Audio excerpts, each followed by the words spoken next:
पूछा हे बात न तो देखने चा ये हम देखने ची चलते रहा जरूर फुलवारी में पहुंचा ठीक है वहाँ तेरे बात सच निकला चलते रहा जब तक फुलवारी में जमा तेरी चीज़ को भी ना चल बाहर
भैया फुलवारी छे हाँ देखे छ सामने हाँ यहाँ फुलवारी छे की कहा चाहे छे का जब संगे ली हाय बाबा ता संगे लता चलिया क्या ये हमारा खेल कर दिया हे बाबा संगे दिया संगे जेवा जरा छेद कर जेवा वहां ठीक छे बा इंतवा की सब है तो कौन और में जब हे बाबा हम पूर्व के रास्ता से जाय छिया तो पूर्व से जवा हां तो ठीक छे तो जा सके छा ठीक छी बा हे बा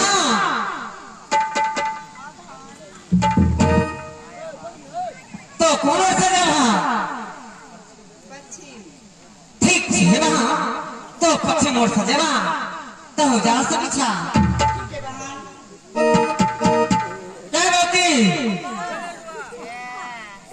तो कौन से गई उतरता ठीक से कहो जो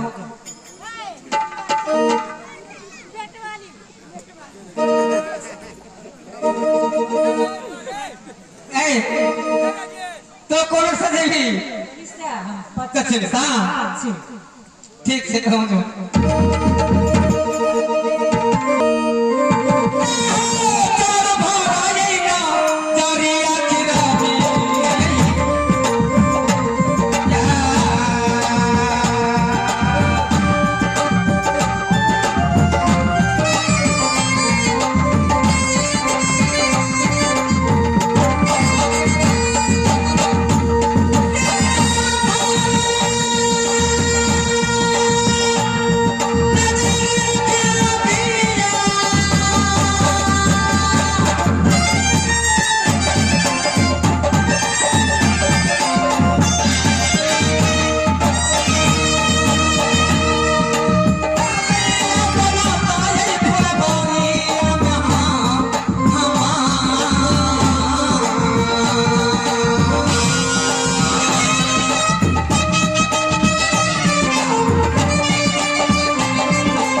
हमेशा ध्यान रखिया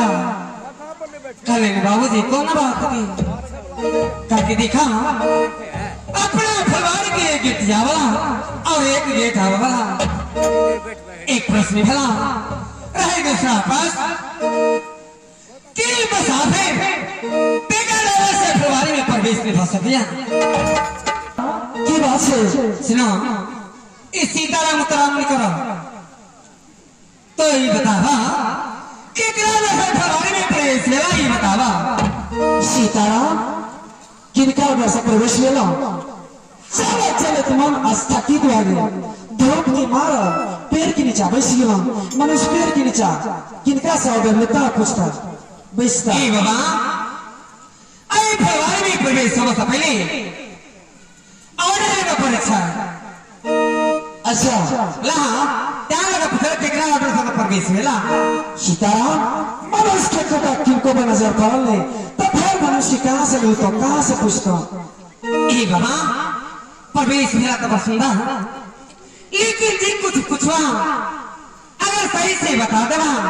तोरा जीवन के कल्याण होता अगर नहीं बतेवा तो भेज की करवा पूछा तो की पूछा जाए छा पूछ सकी छा तो ठीक है ए बाबा तोर घर कहाँ छ सीताराम त्या साधु संत के कहीं घर है की होय छै परमता जोगी बसता पानी जा घर ता घर आई नगर में छे ताई नगर में हमर घर छे आई नगर से कोनो दोसर नगर में बिलवावे जाई नगर में पहुंचल वही नगर में हमर घर है ए बाबा तोहर जन्म धरती कहाँ छ जन्म धरती हाँ जन्म धरती तो हमर छे दक्षिण शहर में ए बाबा तोरा बाबूजी की नाम छ राजा तुलनवर्षी ए बाबा तोरा माताजी की नाम छ सती सुनैना ए बाबा तोरा बहनी की नाम छ सती अग्रमय ए बाबा तोहर की नाम भेला सीताराम पेड़ के नीचे बैस गेलो तब पूछे पास ए बाबा तो नहीं बतेवा तो नहीं छ की करबो तोरा बाबूजी की खबर कर देबे हमारे नाम से कुमार बिजवार की कहला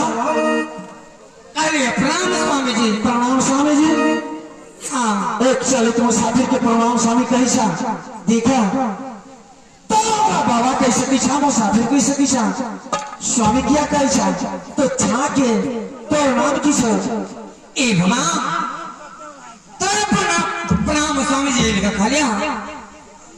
कि जाने देने में जब ले लो ए नाथ प्रसार में तार देने में प्रणाम रख लो अच्छा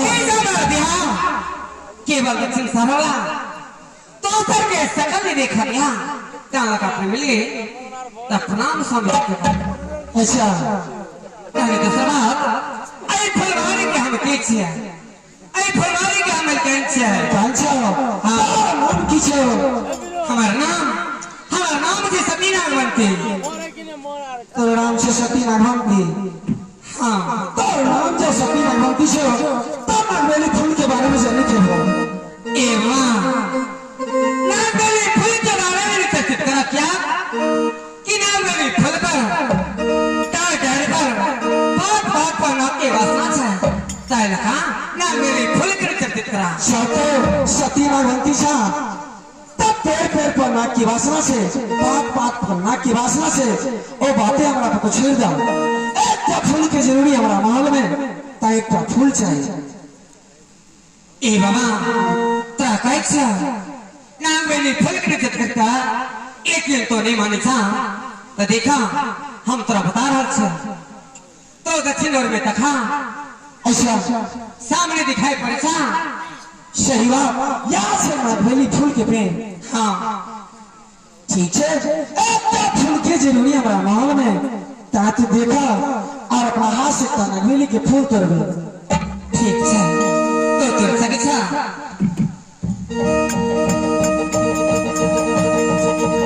तो देखिए रहा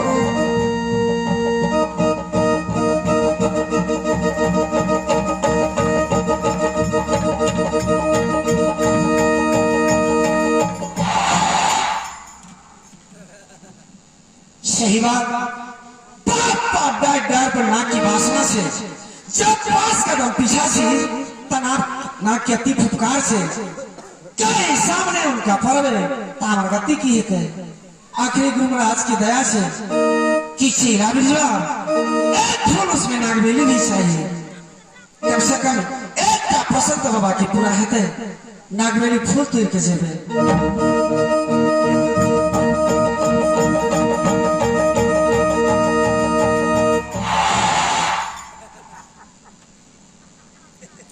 देखा सचमुच नागवंती छा ये फूल को ना टूट दे ए बाबा तोरा सा फूल टूटला जो हमारा सा फूल टूटते तो तोरा क्या पूछती है ठीक है ए फूल टूटे के लिए हम तोरा मदद करबो तो हमारा मदद करो हाँ। तो नाम के गुणगान करबो देखा अपना दुनिया भी मिल कहा ऐठाम से कहाँ चला कहाँ जाए किसे इंद्र के लाश इंद्र के विलास हाँ इंद्र के विलास से हमारा कार्य कौन से देखा इंद्र के लाश में जाओ चल चौबी नाता मान लो हमें कर तब से इंद्र के लाश जाता नाच गान का इंद्र बाबा के मना का साथ धार्मिक दुपरिया साथ साथ अमृत के घरा को कह रहा है जरूर फूल टूटता है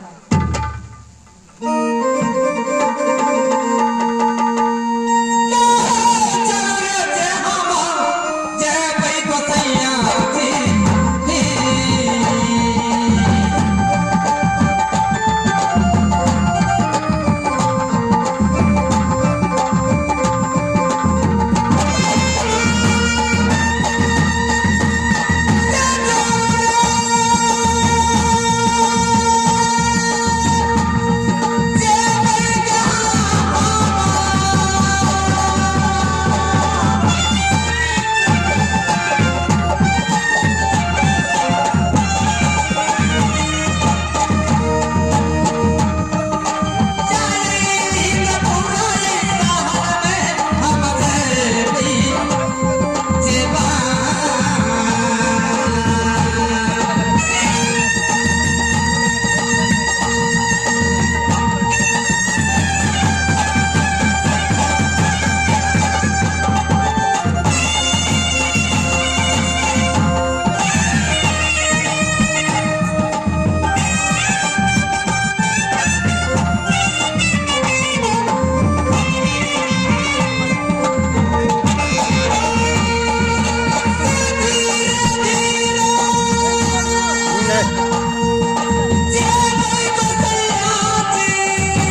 बैठ के देख